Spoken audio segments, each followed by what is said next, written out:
జయవాసవి. ముందుగా అమ్మవారి భక్తులకి, నెల్లూరు నగర ప్రజలకి శ్రీ క్రోధినామ సంవత్సర ఉగాది శుభాకాంక్షలు తెలియజేసుకుంటున్నాం. అంతేకాకుండా ఈరోజు ఉగాది పర్వదినం రోజు ప్రత్యేక అలంకారంలో కుబేర కుంకుమ అలంకారంలో అమ్మవారు ఈరోజు గర్భగుడిలో అమ్మవారు దర్శనమిస్తుంది. మునగా వెంకటేశ్వర ధర్మపత్ని వాళ్ళ కుటుంబ సభ్యులందరూ కలిపి ఈరోజు ఉభయకర్తలుగా ఉన్నారు. ఉదయం 7 గంటల నుంచి కూడా పెద్ద ఎత్తున భక్తులు అమ్మవారిని దర్శనం చేసుకుంటూ ఉన్నారు.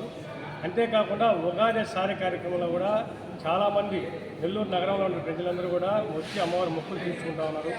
అంతేకాకుండా ఈరోజు మధ్యాహ్నం 12 గంటలకి అర్బన్ ఆర్యవైశ్య సంఘం ఆధ్వర్యంలో నిత్య అన్నదాన ప్రసాదాన్ని ఈరోజు మొదలుపెట్టడం జరిగింది. తర్వాత బొమ్మల కొలువు ఒకటి ఏర్పాటు చేస్తున్నాం. సాయంత్రం 7 గంటలకి అమ్మవారికి ఊంజల్ సేవ కార్యక్రమం పెట్టి ఉభయకర్తల సమక్షంలో ఆ కార్యక్రమం కూడా చూశారు. ప్రజలందరూ కూడా భక్తులందరూ కూడా బాగా అమ్మవారిని దర్శించుకున్నారు. తర్వాత రాముల వారికి ఈ రోజు నుంచి శ్రీరాముల వరకు ప్రతిరోజు కార్యక్రమం ఉంటుంది. ఆ కార్యక్రమం సంబంధించి కూడా రాముల వారిని అక్కడ మనం ఉత్సవమూర్తులకు కూర్చోబెట్టున్నాం. అక్కడ భక్తులు కూడా స్వామివారిని దర్శనం చేసుకున్నారు. అమ్మవారికి రాముల వారికి 2 దగ్గరలు కూడా ఈరోజు హారతలు ఇవ్వడం జరిగింది.